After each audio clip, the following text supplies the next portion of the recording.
देखो यार, मुझे पता है तुमने ना इन 3 महीने में कुछ पढ़ाई नहीं की है। तुमने अपने ये जो 3 महीने ना पूरी तरीके से वेस्ट कर दिए। लेकिन अगर तुम अब भी चाहो ना, अब भी तुम अच्छे नंबर स्कोर कर सकते हो। बस तुम्हें ये जो मैं बातें बता रहा हूँ ना, एज इट इज इन सभी बातों को फॉलो करना पड़ेगा। बहुत सारे बच्चे मेरे से ना कमेंट में पूछते रहते क्या भैया मैं अब भी अच्छे नंबर स्कोर कर सकता हूँ? तो डेफिनेटली अच्छे नंबर स्कोर कर सकता है, बस तुझे ना ये सारी की सारी बातें फॉलो करनी पड़ेंगी। So hello everyone, this is your Gaurav bhaiya. तो गाइज आज की वीडियो के अंदर मैं आपको बताऊंगा कि कैसे हम कम टाइम के अंदर भी अपना जो बड़ा सा सिलेबस है ना वो इजीली कंप्लीट कर सकते हैं। तो देखो यार, इस वीडियो को है ना चाहे तुम डबल स्पीड पे देख लेना, लेकिन पूरी देखना, क्योंकि ये जो वीडियो है ना ये इतनी ताकत रखती है कि तुम्हारे पूरे 10th के मार्क्स को ना पलट के रख सकती है। तो प्लीज यार इस वीडियो को एंड तक देखना। तो गाइज आज की वीडियो के अंदर मैं आपको बताऊंगा कि ऐसा कौन सा फास्टेस्ट वे है जिससे हम अपने पूरे से बड़े सिलेबस को ना इजीली कवर कर सकते हैं। तो मैं आपको ना इस वीडियो के अंदर सब्जेक्ट वाइज बताने वाला हूं, ठीक है। मैं ऐसा नहीं है कि आपको कुछ पॉइंट्स बता दूंगा और आपका काम चल जाएगा, ऐसा नहीं है। इस वीडियो के अंदर मैंने अच्छे से मेहनत की है, उसके बाद मैं ये वीडियो बना रहा हूं, क्योंकि इस वीडियो के अंदर मैं आपको ना सब्जेक्ट वाइज बताऊंगा कि हमें किस सब्जेक्ट में कौन सी स्ट्रेटजी फॉलो करनी चाहिए। तो सबसे पहले मैं आपको मैथ्स की स्ट्रेटजी के बारे में बताता हूं कि मैथ्स सब्जेक्ट के अंदर हम अपना जो सिलेबस है वो कैसे कवर कर सकते हैं। तो देखो यार, मैं देखता हूं बहुत सारे बच्चे पता है क्या गलती करते हैं, मैथ्स के अंदर है ना वो एनसीईआरटी करे बिना वो डायरेक्ट है ना रेफरेंस बुक करने लग जाते हैं। तो आपको ये गलती नहीं करनी है। हमें मैथ्स के अंदर सबसे पहले एनसीईआरटी कंप्लीट करनी है। सबसे इंपॉर्टेंट मैथ्स के अंदर एनसीईआरटी होती है, क्योंकि तुम्हारा जो मैथ्स का एग्जाम होगा ना उसके अंदर 80% जो क्वेश्चन आएंगे वो आपके एनसीईआरटी से आएंगे। और जब तुम्हारी एनसीईआरटी कंप्लीट हो जाए उसके बाद आपको रेफरेंस बुक फॉलो करनी है। वैसे तो यार मैंने एक ऑलरेडी डेडिकेटेड वीडियो बना रखी है, उसके अंदर मैंने आपको हर सब्जेक्ट के लिए बेस्ट रेफरेंस बुक बताई थी, लेकिन मैं फिर से बता देता हूं। तो मैथ्स के अंदर 2 आपकी रेफरेंस बुक बहुत ही अच्छी हैं। पहली है आपकी आर.डी. शर्मा और दूसरी है आपकी आर.एस. अग्रवाल। बहुत सारे बच्चे क्या गलती करते हैं, वो है ना दोनों बुक खरीद लेंगे। ये गलती आपको नहीं करनी है। आपको या तो आर.डी. शर्मा खरीदनी है या फिर आर.एस. अग्रवाल खरीदनी है। इन दोनों में से कोई एक बुक खरीदनी है। क्लियर? तो दोनों ही काफी अच्छी बुक है। बहुत सारे बच्चे कंफ्यूज रहते हैं कि आर.डी. लें या फिर आर.एस. अग्रवाल लें। दोनों ही बुक काफी अच्छी बुक है, तो इनमें से आप कोई भी बुक फॉलो कर सकते हो। लेकिन एक बात का जरूर ध्यान रखना, एनसीईआरटी किए बिना आपको रेफरेंस बुक नहीं करनी है। सबसे पहला मेन आपका जो गोल है ना वो एनसीईआरटी कंप्लीट करने पे होना चाहिए, क्योंकि बिना एनसीईआरटी किए आप अगर ये बुक फॉलो करोगे तो आप मैथ्स के अंदर अच्छे नंबर तो भूल ही जाओ। तो सबसे पहला गोल होना चाहिए कि एनसीईआरटी कंप्लीट करनी है, उसके बाद रेफरेंस बुक करनी है। बहुत सारे बच्चों का एक और कमेंट आता है मेरे को कि क्या भैया सिर्फ और सिर्फ एनसीईआरटी करने से काम नहीं चलेगा, क्या हमें रेफरेंस बुक फॉलो करना जरूरी है? तो देखो यार, मैं इसका सिंपल सा आंसर देता हूं। तुम्हारा ना एनसीईआरटी से भी काम चल जाएगा। सिर्फ एनसीईआरटी से तुम इजीली 80% मार्क्स स्कोर कर लोगे, लेकिन जो बचे हुए 20% मार्क्स है ना उसके लिए तुम्हें कोई ना कोई रेफरेंस बुक फॉलो करनी पड़ेगी, ठीक है। तो एनसीईआरटी से तुम 80% मार्क्स स्कोर कर सकते हो, लेकिन ऑब्वियस सी बात है हमारा जो टारगेट है ना वो कभी भी 80% नहीं होना चाहिए, क्योंकि अगर तुम्हारा जो टारगेट है ना 80% है ना तो तुम सिर्फ 60% अचीव करोगे। लेकिन हमारा जो टारगेट है ना वो 100+ होना चाहिए, तब जाके तुम 95+ तक पहुंचोगे। वो कहते हैं ना कि अगर हम चांद पे छलांग लगाने की सोचेंगे ना तो कम से कम यार 5th फ्लोर तक तो पहुंचेंगे ना। मतलब तुम्हारा टारगेट बहुत बड़ा होना चाहिए, क्योंकि जब तक तुम्हारा टारगेट बहुत बड़ा नहीं होगा ना तब तक तुम अच्छी चीजें अचीव नहीं कर पाओगे। अगर हमारा टारगेट इस लेवल का होगा तब जाके हम ये लेवल अचीव करेंगे, ठीक है। तो हमें कभी भी छोटा टारगेट नहीं लगाना है, ठीक है। तो कभी भी ये मत सोचना कि यार मैं सिर्फ एनसीईआरटी कर लूंगा और मेरे लिए 80% बहुत है। अगर तुम्हारा टारगेट 80% है तब जाके तुम्हारे 60% आएंगे, ठीक है। इस बात का ध्यान रखना। तो समझ गए, पहले एनसीईआरटी करनी है, उसके बाद रेफरेंस बुक फॉलो करनी है। तीसरा पॉइंट आता है make formula sheets. Yes, maths के अंदर फॉर्मूला शीट बनानी बहुत इंपॉर्टेंट है, क्योंकि देखो यार जब पेपर का टाइम आ जाएगा ना तब तुम्हारे पास इतना टाइम नहीं बचेगा कि तुम यार दोबारा से पूरी एनसीईआरटी रिवाइज करो। उस टाइम तुम्हारे को ना एक ऐसी चीज चाहिए जिसके अंदर मैथ्स की जितनी भी इंपॉर्टेंट चीजें हैं, जितने भी इंपॉर्टेंट फॉर्मूले हैं वो तुम्हें एक ही जगह मिल जाए। तो वहां पे आपके लिए फॉर्मूला शीट बहुत काम आएगी। फॉर्मूला शीट में क्या होता है, एक पेज बना लो, ठीक है, और मैथ्स के जितने भी इंपॉर्टेंट चीजें हैं या फिर जितने भी इंपॉर्टेंट फॉर्मूले हैं वो सारे के सारे आप उस फॉर्मूला शीट यानी कि उस एक पेज पे लिख लो, ठीक है। उसे हम फॉर्मूला शीट बोल देते हैं। तो बहुत सारे बच्चों को फॉर्मूला शीट वगैरह बनानी नहीं आती है, तो आप मेरे को एक बार कमेंट कर देना अगर आपको फॉर्मूला शीट बनानी नहीं आती तो मैं आपको फॉर्मूला शीट बना के दे दूंगा, और इस लेवल की फॉर्मूला शीट बना के दूंगा कि आपने सोचा भी नहीं होगा। तो आप मेरे को यार प्लीज कमेंट करके बता देना कि आपको फॉर्मूला शीट चाहिए कि नहीं। अगर आप कमेंट करोगे, ज्यादा बच्चों की डिमांड आएगी तो मैं आपको बेस्ट फॉर्मूला शीट बना के दे दूंगा। नेक्स्ट पॉइंट आता है practice daily for at least 45 minutes. बहुत ही इंपॉर्टेंट पॉइंट है। बहुत सारे बच्चे इस पॉइंट को इग्नोर कर देते हैं। बहुत सारे बच्चे पता क्या करते हैं, जब उनके स्कूल में टेस्ट वगैरह चलते हैं ना तभी वो अपनी प्रैक्टिस करना शुरू करते हैं, या फिर उनके ऊपर जब पेपर का डर आएगा ना तब जाके वो प्रैक्टिस करना शुरू करेंगे। लेकिन आपको ये गलती नहीं करनी है, हमें प्रैक्टिस डेली करनी है। आपको कंसिस्टेंसी रखनी है। कंसिस्टेंसी बहुत इंपॉर्टेंट है। जैसे पेड़ को ग्रो करने के लिए ना हमें डेली थोड़ा थोड़ा पानी देना पड़ता है। अगर पेड़ को बड़ा करना है तो ऐसा तो होगा नहीं कि हम एक ही दिन उसको ना बहुत सारा पानी दे दें और फिर 10 दिन तक पानी ना दें। ऐसा होता है? नहीं होता ना, पेड़ तो मुरझा जाएगा। पेड़ को बड़ा करने के लिए क्या करना होता है कि हमें डेली उसको थोड़ा थोड़ा पानी देना होता है। तो मैं आपको ये नहीं बोल रहा कि आप डेली 10-10 घंटे पढ़ो, आपको डेली 10-10 घंटे पढ़ने की जरूरत नहीं है। आप चाहे डेली 45 मिनट्स निकालो मैथ के लिए, लेकिन आपको डेली निकालना है। मैथ्स में कम से कम आपको डेली 45 मिनट्स की सेल्फ स्टडी की जरूरत है।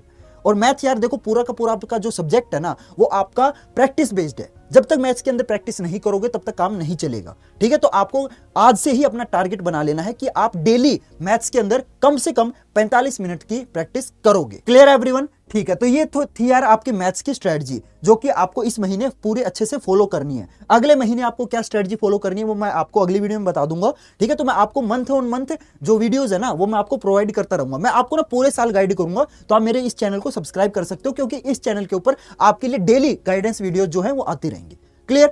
अब चलते हैं अगले सब्जेक्ट पे, जो कि है केमिस्ट्री। तो देखो यार, यहाँ पे है ना, मैं चाहता तो आपको सिर्फ और सिर्फ सीधा साइंस की स्ट्रेटजी बता देता, लेकिन मैंने साइंस को ना 3 टुकड़ों में तोड़ दिया है, बायो, फिजिक्स, केमिस्ट्री। तो मैं अब आपको ना तीनों टुकड़ों के ना स्ट्रेटजी बताता हूँ, क्योंकि देखो जो स्ट्रेटजी बायो में काम आएगी वो फिजिक्स में काम नहीं आएगी, और जो फिजिक्स में काम आएगी वो केमिस्ट्री में काम नहीं आएगी। तीनों में ना हमें अलग अलग अप्रोच को फॉलो करना पड़ेगा, इसलिए मैं आपको सेपरेटली स्ट्रेटजी बता रहा हूँ। तो सबसे पहले आता है यार केमिस्ट्री। तो केमिस्ट्री में ना देखो, केमिस्ट्री के जो चैप्टर है ना, जैसे केमिकल रिएक्शन एंड इक्वेशन वाला हो गया, आपका मेटल एंड नॉन मेटल हो गया, एसिड बेस एंड सोल्ट हो गया, या फिर कार्बन एंड इट्स कंपाउंड हो गया, ये जो चैप्टर है ना, ये बहुत सारे बच्चों को मुश्किल लगते हैं। तो इसीलिए मैं आपको बोलूंगा कि केमिस्ट्री के अंदर है ना, आपको पढ़ाई पता कैसे करनी है। आप डायरेक्ट अगर इन चैप्टर को बुक से पढ़ने लगोगे तो आपको बिल्कुल भी समझ नहीं आएंगे। मेरे को पता है बहुत सारे बच्चों को हर साल ये दिक्कत आती है, क्योंकि यार मैंने पिछले साल भी 3 लाख से ज्यादा बच्चों को पढ़ाया है। तो उन सभी बच्चों से मैंने जब बात की ना, तो मेरे को पता चल गया कि भाई केमिस्ट्री में ना, जब भी हम बुक से पढ़ते हैं तो समझ नहीं आता है। तो आखिर भैया हम पढ़े कैसे? तो मैं आपको बताता हूं, केमिस्ट्री में हमें पढ़ना है वन शॉट से। वन शॉट बहुत ही बढ़िया चीज है। इस चैनल के ऊपर भी हम वन शॉट वगैरह अपलोड करेंगे, तो आप चैनल को सब्सक्राइब कर लेना। ठीक है, तो केमिस्ट्री को हमें वन शॉट से पढ़ना है। वन शॉट बेसिकली क्या होता है? एक ऐसी वीडियो होती है जिसमें हम एक चैप्टर पूरा कर देते हैं, यानी कि एक ही वीडियो के अंदर पूरा का पूरा जो चैप्टर आपको बिल्कुल बेसिक से हम पढ़ाएंगे और बिल्कुल एडवांस लेवल तक पहुंचा देंगे। मतलब आपको ना इधर उधर भटकने की जरूरत नहीं है, उस एक ही वीडियो के अंदर पूरा जो चैप्टर है वो कंप्लीट हो जाएगा, और बहुत ही बेसिक लेवल से कंप्लीट होगा। बिल्कुल है ना, स्क्रैच से हम पढ़ाना शुरू करेंगे, तो आपको जो चैप्टर है ना बहुत ही ईजी तरीके से समझ आ जाएगा। Clear everyone? इसके बाद नोट्स का बहुत यूज करना है। देखो यार, बुक के अंदर है ना, जब हम एनसीईआरटी के अंदर कोई भी चैप्टर पढ़ते हैं, तो एनसीईआरटी की जो लैंग्वेज है ना, वो बहुत ही ज्यादा हार्ड है। हमें ना चीजें कई बार समझ नहीं आती, तो आपको हमेशा केमिस्ट्री के अंदर क्या करना है? नोट्स की हेल्प लेनी है। अब बहुत सारे बच्चे बोलेंगे कि भैया हमें नोट्स कहां से मिलेंगे? तो यार आपके लिए इंडिया के नहीं, वर्ल्ड के जो बेस्ट नोट्स है ना, वो मैं आपके लिए कंप्लीटली फ्री में लेके आ चुका हूं। तो इन नोट्स को आप कंप्लीटली फ्री में डाउनलोड कर सकते हो। ये वैसे बायोलॉजी का नोट्स है, केमिस्ट्री के हर चैप्टर के नोट्स अवेलेबल है। ठीक है, तो इन नोट्स को आप डाउनलोड कैसे करोगे मैं बता देता हूं। तो सिंपल, आपको यूट्यूब पे क्या सर्च करना है? आपको सर्च करना है गौरव सुथार, जो कि मेरा नाम है, ऑलरेडी आप बच्चे जानते होंगे, गौरव सुथार मेरा नाम है। तो गौरव सुथार नोट्स, ठीक है, आपको यूट्यूब पे जस्ट ये सर्च करना है, गौरव सुथार नोट्स, और आपके सामने ये जितने भी मेरे नोट्स हैं वो सारे के सारे आ जाएंगे। Clear everyone? तो देखो यार, केमिस्ट्री के अंदर नोट्स की हमें बहुत जरूरत होती है, और तुम अगर खुद से नोट्स बनाने लगोगे ना तो दिक्कत होती है यार, क्योंकि नोट्स बनाने में ना, एक तो हमें कई बार बनाने नहीं आते, और कई बार अगर हम बनाने लगते हैं तो फिर टाइम बहुत ज्यादा वेस्ट हो जाता है ना। तो आपको बने बनाए नोट्स दे रहा हूं, और वो भी वर्ल्ड के बेस्ट नोट्स दे रहा हूं, और वो भी कंप्लीटली फ्री में दे रहा हूं। लोग यार पैसे लेके भी इतने बढ़िया नोट्स नहीं दे पाते जितने बढ़िया मैं नोट्स आपको फ्री में दे रहा हूं। तो इस बात पे यार देखो, लाइक बनता है। मैं इतना एफर्ट मार रहा हूं, तो इतना तो कर दो यार कम से कम, कि वीडियो को लाइक कर दो। ठीक है, तो आपको हमेशा केमिस्ट्री के अंदर पहले वन शॉट से पढ़ना है, क्योंकि वन शॉट्स में क्या होगा कि आपको चैप्टर तो समझ आ जाएगा, लेकिन फिर भी आपको थ्योरी वगैरह तो पढ़नी होगी ना, और थ्योरी भी हमें वो वाली पढ़नी चाहिए जिसमें सारी चीजें इजी लैंग्वेज में लिखी हो। तो इजी लैंग्वेज के लिए हमें नोट्स हैं ही हमारे पास, तो बने बनाए नोट्स में दे रहा हूं। तो इस चैनल पे वन शॉट्स भी मिलेंगे, इस चैनल पे नोट्स भी मिलेंगे। क्लियर है एवरीवन? तीसरी इंपॉर्टेंट चीज आती है रिएक्शंस। देखो यार, मैं देखता हूं बहुत सारे बच्चे है ना रिएक्शंस को रटने लग जाते हैं, और बहुत सारे बच्चे तो ऐसे भी है जो रिएक्शन को इग्नोर कर देते हैं। यार अगर रिएक्शन को इग्नोर करोगे ना तो केमिस्ट्री तुम्हें इग्नोर कर देगी। सच बता रहा हूं, रिएक्शन बिल्कुल भी नहीं छोड़ने, रिएक्शन करने बहुत जरूरी है, और रिएक्शन को कभी भी रटना नहीं है। क्योंकि देखो क्या होता है, जब भी हम किसी चीज को रटते हैं ना तो वो 4 दिन हमें याद रहती है, 5वें दिन हम भूल जाते हैं। तो आपको कभी भी केमिस्ट्री के अंदर है ना रिएक्शंस को रटना नहीं है, हमेशा रिएक्शंस को समझने की कोशिश करो, ठीक है। और रिएक्शंस को बार बार लिख के याद करने की कोशिश करो, क्योंकि यार ये चीज है ना साइंटिफिकली प्रूवन है कि जिन चीजों को हम लिख लिख के याद करते हैं ना तो वो चीजें हमें लंबे टाइम तक याद रहती है। तो क्या करना है आपको, हमेशा रिएक्शंस को समझना है और लिख लिख के याद करना है। इसके बाद यार एक्टिविटीज को कभी इग्नोर मत करो, क्योंकि मैं देखता हूं बहुत सारे बच्चे है ना ये सोचते हैं कि यार एक्टिविटी तो सिलेबस में है ही नहीं, तो हमें एक्टिविटी पढ़ने की जरूरत क्या है। यार आपकी बुक में अगर एक्टिविटी दे रखी है तो कोई तो रीजन होगा, तो उन एक्टिविटीज का रीजन पता क्या है, क्योंकि केमिस्ट्री जो है ना ये आपकी पूरा का पूरा प्रैक्टिकल सब्जेक्ट है।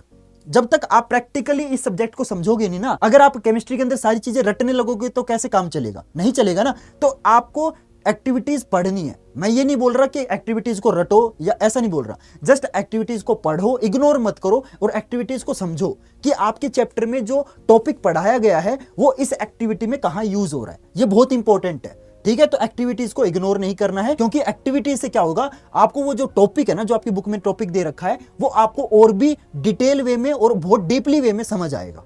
क्लियर। और लास्ट पॉइंट आता है पीवाईक्यूज। हाँ यार देखो 10th के पेपर में क्या होता है, बहुत सारे बच्चे है ना ये सोचते हैं जैसे 9th में क्या होता था, 9th में जो बुक में एज इट इज क्वेश्चन है ना वही सेम उठा के बुक से पेपर में आ जाता था। 10th में ऐसा नहीं होगा। 10th में है ना क्वेश्चन अलग तरीके से बन के आएगा। ऐसा जरूरी नहीं है कि जिस तरीके से वो बुक में दे रखा है एज इट इज पेपर में आए, ऐसा नहीं होता 10th में। 10th है ना आपका बोर्ड्स का पेपर है, ठीक है। 10th में हर चीजें अलग तरीके से वर्क करती है। 10th को 9th की तरह समझने की गलती मत करो, ठीक है। तो हमेशा पीवाईक्यूज करो। पीवाईक्यूज से आपको ना बहुत ज्यादा हेल्प मिलेगी। पीवाईक्यूज बेसिकली क्या होते हैं, प्रीवियस ईयर क्वेश्चंस। तो पीवाईक्यूज जितने ज्यादा प्रैक्टिस करोगे ना तो आपको आइडिया लगेगा कि भाई पिछले जितने भी साल हैं उनमें जिस तरीके से क्वेश्चन आए हैं उसी तरीके के क्वेश्चंस की अगर प्रैक्टिस करोगे ना तो तुम्हें अंदाजा लग जाएगा कि भाई जो सीबीएसई है वो पेपर में किस टाइप के क्वेश्चन देती है। और पीवाईक्यूज से ना जो भी कंसेप्ट है वो आपको और भी डीपली तरीके से समझ आता है। तो ये तो थी यार आपकी केमिस्ट्री की स्ट्रेटजी। अब मैं आपको ना बायोलॉजी की स्ट्रेटजी और बता देता हूं कि बायोलॉजी में हमें चीजों को किस तरीके से फॉलो करना है। तो बायोलॉजी के अंदर यार सबसे पहले आपको मैं बताऊंगा कि आप नोट से पढ़ना शुरू करो, क्योंकि देखो यार जो बायोलॉजी सब्जेक्ट है ना ये आपका पूरा का पूरा थ्योरी बेस्ड सब्जेक्ट है। बहुत सारे बच्चे ना बायोलॉजी को रटने की कोशिश करते हैं और वो क्या करेंगे, बायोलॉजी के अंदर है ना एनसीईआरटी से पढ़ना शुरू कर देंगे और एनसीईआरटी वाली जो लैंग्वेज है ना उसको रटने की कोशिश करेंगे। ये गलती नहीं करनी है, क्योंकि एनसीईआरटी के अंदर मैंने आपको ऑलरेडी स्टार्टिंग में बताया कि एनसीईआरटी के अंदर जो लैंग्वेज होती है ना वो बहुत ज्यादा हार्ड होती है। तो हमेशा ना सारी चीजों को हमें इजी लैंग्वेज में समझना है। इजी लैंग्वेज आपको कहां मिलेगी, नोट्स में मिलेगी। तो नोट्स आपको ऑलरेडी देखो मैंने बता दिया कि उन नोट्स को आप कंप्लीटली फ्री में डाउनलोड कर सकते हो। सिंपल आपको यूट्यूब पे क्या सर्च करना है, गौरव सुथार नोट्स, ठीक है। नोट्स आपको मिल जाएंगे। क्लियर है एवरीवन। तो बायोलॉजी के जितने भी चैप्टर हैं, चाहे लाइफ प्रोसेस हो, चाहे रिप्रोडक्शन हो, कोई भी चैप्टर हो, हर चैप्टर के जो नोट्स है वो ऑलरेडी मैंने बना के दे रखे हैं। तो आप बायोलॉजी कहां से पढ़ सकते हो, नोट्स के थ्रू पढ़ सकते हो। उससे क्या होगा, आपको सारा का सारा जो चैप्टर है वो ऐसे ऐसे समझ आ जाएगा। क्लियर है एवरीवन। इसके बाद राइटिंग प्रैक्टिस बहुत इंपॉर्टेंट है, क्योंकि थ्योरी बेस्ड सब्जेक्ट है। जितनी ज्यादा प्रैक्टिस करोगे उतना ही आपके लिए अच्छा होगा। क्वेश्चंस को ना रटने की जगह आप लिख लिख के याद करने की कोशिश करो। पहले नोट से चैप्टर को पढ़ो, ठीक है। सारी चीजें वैसे भी मेरे ख्याल से यार नोट से ही समझ आ जाएंगी, क्योंकि बहुत सारे बच्चों को समझ आ जाती हैं। पिछले साल वाले जो तुम्हारे सीनियर है ना, जो अभी 11th क्लास में जा चुके हैं, उन्होंने भी मेरे नोट्स यूज किए थे और उनके ना बायोलॉजी के अंदर बहुत अच्छे नंबर आए हैं, ठीक है। तो आप इन नोट्स को पढ़ोगे ना तो वैसे ही सारी चीजें समझ आ जाएंगी। और फिर भी अगर कुछ समझ ना आए तो आप लिख लिख के प्रैक्टिस करने की कोशिश करो, ठीक है।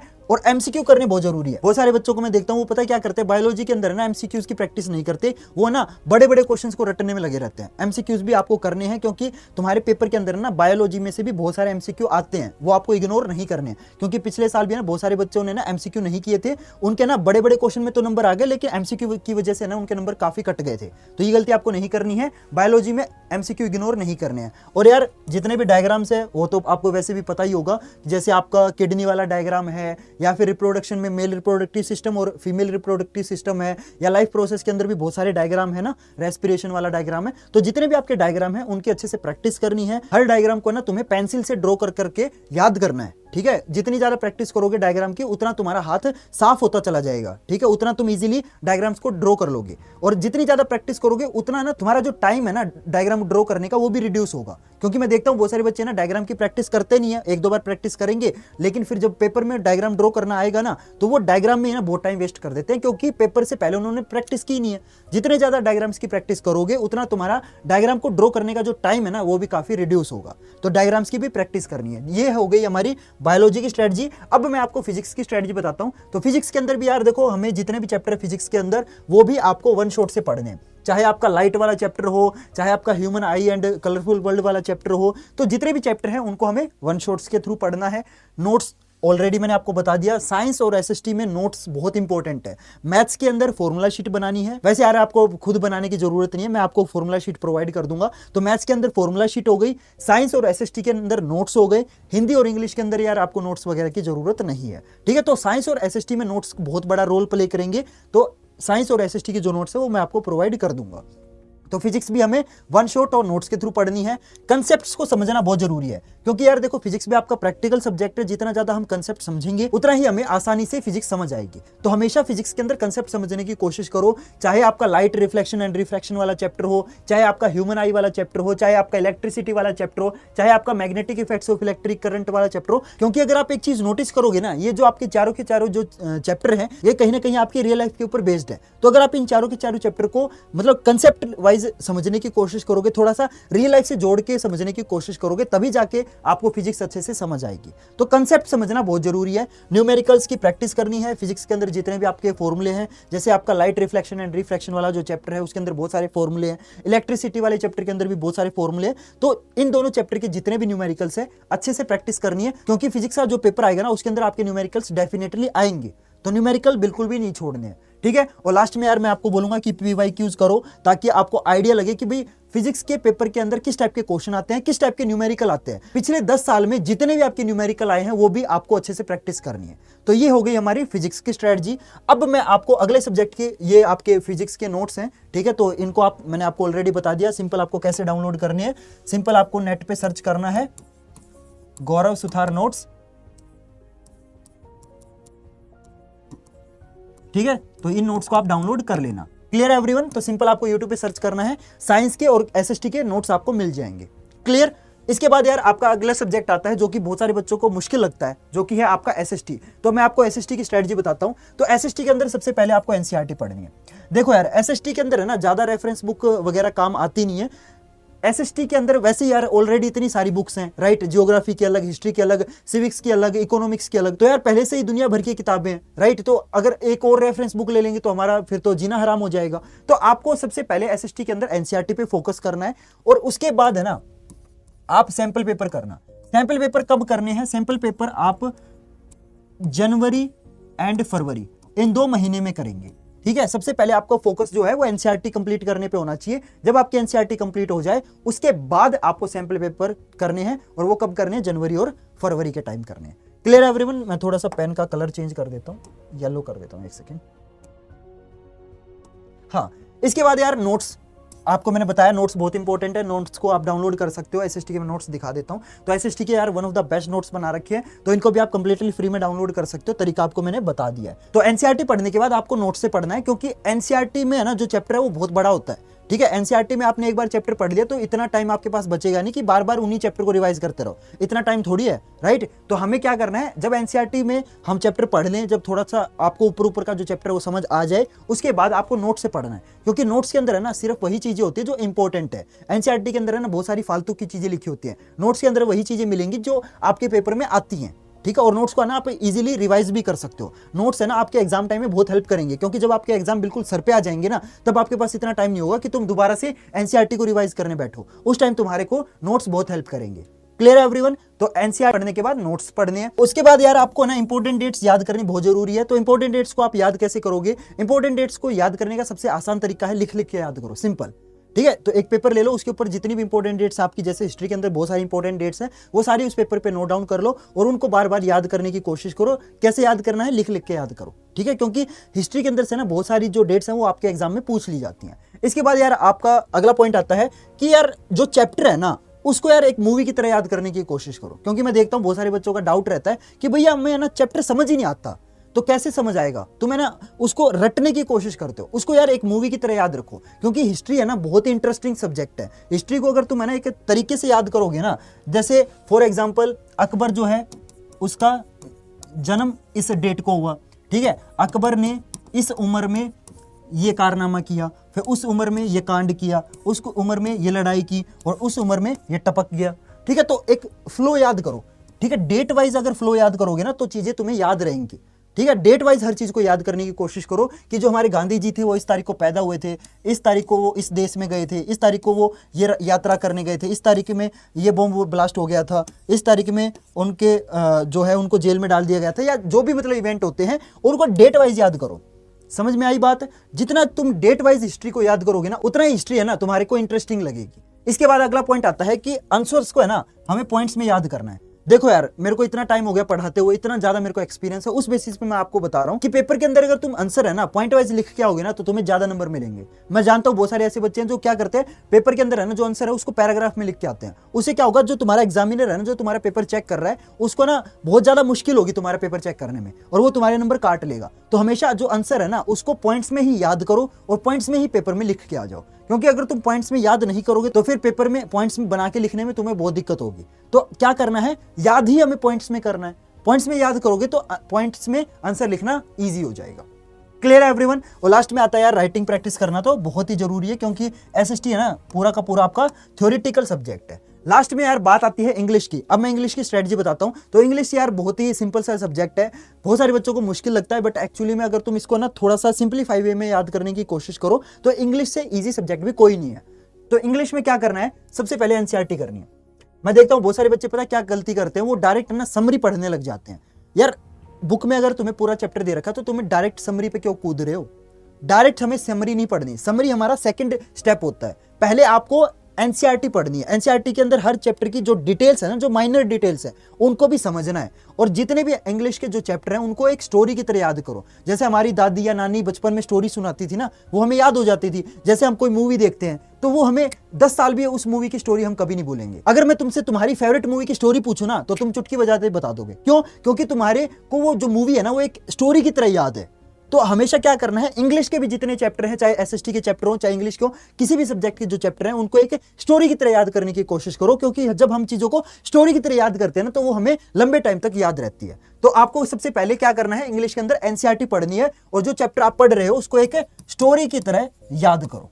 क्लियर है एवरीवन? क्योंकि स्टोरी में से कोई भी क्वेश्चन आ जाए हमें सारी चीजें याद होंगी, पूरा चैप्टर हमें समझ आ चुका है, तो हम उस स्टोरी में से कोई भी क्वेश्चन आएगा तो हम चुटकी में आंसर दे देंगे। और एक चीज और ध्यान रखना कि ऐसा जरूरी नहीं है कि तुम पेपर के अंदर वही क्वेश्चन लिख के आओ जो तुम्हारी बुक में दे रखा है या जो तुम्हारे टीचर ने लिखवाया। तुम खुद से भी आंसर बना के लिख के आओगे, बस तुम्हारी ग्रामेटिकल मिस्टेक नहीं होनी चाहिए और तुम्हारा आंसर ठीक होना चाहिए, तो तुम्हारे नंबर कोई भी नहीं काटेगा।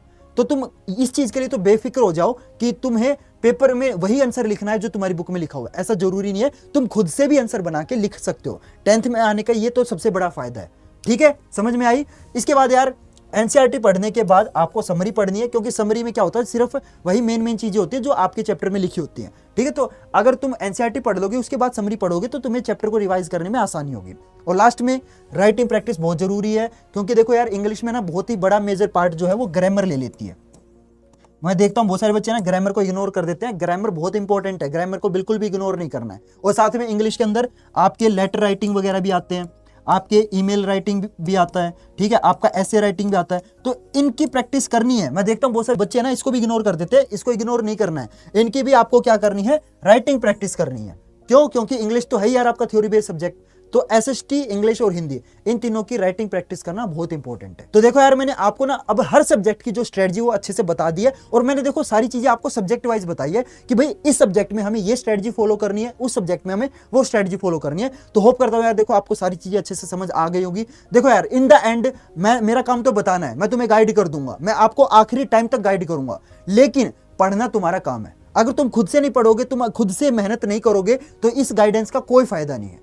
सिंपल सी बात है, जब तक तुम खुद मेहनत नहीं करोगे ना, तो मैं कितना भी तुम्हें गाइड करता रहूं, इंडिया का अगर तुम्हें बेस्ट टीचर भी पढ़ाएगा ना तो भी तुम्हारे अच्छे नंबर नहीं आएंगे जब तक तुम खुद से मेहनत नहीं करोगे। सेल्फ स्टडी करना बहुत जरूरी है, तो सेल्फ स्टडी आज से ही, अभी से शुरू कर दो। मैं देखता हूं बहुत सारे बच्चे क्या करेंगे, इस वीडियो को देखने के बाद है ना ये बोलेंगे कि यार गौरव भैया ने सारी चीजें बता दी, मेरे को समझ भी आ गई, मैंने नोट डाउन भी कर ली, लेकिन मैं कल से शुरू करूंगा।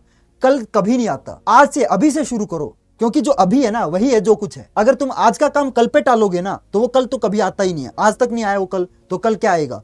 क्लियर? तो समझ में आई बात? तुम्हें खुद से करना है जो कुछ करना है। मैं तुम्हें गाइड कर सकता हूं, मैं तुम्हें रास्ता दिखा सकता हूं, चलना तुम्हें खुद है। होप करता हूं यार ये जो वीडियो है ना तुम्हें अच्छे से समझ आ गई होगी, और ये जो वीडियो है ना ये तुम्हारी स्टडीज में बहुत ज्यादा हेल्प करेगी, मेरे को पता है ये बात। तो प्लीज यार एक प्यारा सा कमेंट करके बताना कि ये जो वीडियो है ना आपको कैसी लगी, और साथ में यार इस वीडियो को ना अपने फ्रेंड्स और क्लासमेट के साथ जरूर शेयर कर दो, क्योंकि मुझे पता है ये वीडियो से ना तुम्हें तो बहुत फायदा हुआ है, लेकिन मैं चाहता हूं कि यार ज्यादा से ज्यादा बच्चों को फायदा हो। तो तुम्हें क्या करना है, तुम्हें इस वीडियो को अपने फ्रेंड्स और क्लासमेट के साथ जरूर शेयर करना है। क्लियर है एवरीवन? और वीडियो को लाइक वगैरह तो मेरे ख्याल से तुमने ऑलरेडी कर दिया होगा, और नोट्स को डाउनलोड करने का मैंने तरीका बता दिया है। सिंपल तुम्हें क्या करना है, यूट्यूब पे सर्च करना है गौरव सुथार नोट्स, तुम्हें नोट्स मिल जाएंगे। क्लियर है एवरीवन? और यार देखो इस चैनल पे वन शॉट्स वगैरह बहुत जल्दी आने वाले हैं, तो प्लीज यार इस चैनल को सब्सक्राइब कर लेना, और साथ में यार जो बेल आइकन है उसको भी प्रेस कर देना। बेल आइकन प्रेस करने से क्या होगा, जब भी मैं अगली वीडियो अपलोड करूंगा ना तो आपको पता चल जाएगा। ठीक है, तो चलो गाइज मिलते हैं फिर अगली वीडियो में नए टॉपिक के साथ। तब तक good bye and have a nice day.